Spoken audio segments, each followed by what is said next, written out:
మరో వారం రోజుల్లో సంక్రాంతి పండుగ రానుండటంతో తెలుగు ప్రజల్లో ఇప్పటికే పండుగ సందడి మొదలైంది. ఆనందోత్సాహాలతో కుటుంబ సభ్యుల మధ్య సంక్రాంతిని జరుపుకోవడానికి రెండు తెలుగు రాష్ట్రాల ప్రజలు సిద్ధమవుతున్నారు. ముఖ్యంగా ఆంధ్రప్రదేశ్లో సంక్రాంతి అంటే సాధారణ పండుగ కాదు, అది అతిపెద్ద పండుగ.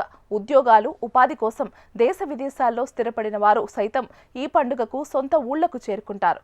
కోడి పందాలు, భోగి మంటలు, రంగురంగుల ముగ్గులు, రుచికరమైన పిండి వంటలు, పతంగుల పండుగ, గంగిరెద్దుల సందడి, ఇలా సంక్రాంతి వేడుకలు గ్రామాల్ని పండుగ కళతో నింపేస్తాయి. ప్రతిసారిలా ఈ ఏడాది కూడా ఘనంగా సంక్రాంతిని జరుపుకోవాలని ప్రజలు ఉత్సాహంగా ఉన్నారు.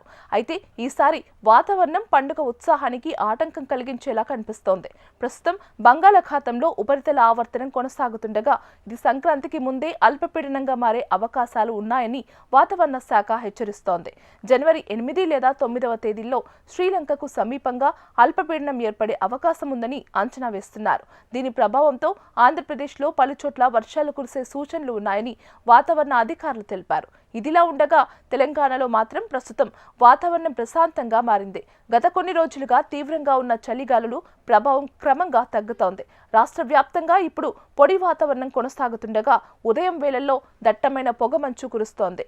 వచ్చే 3 రోజుల పాటు తెలంగాణలో వాతావరణం అనుకూలంగానే ఉంటుందని వాతావరణ శాఖ అంచనా వేసింది.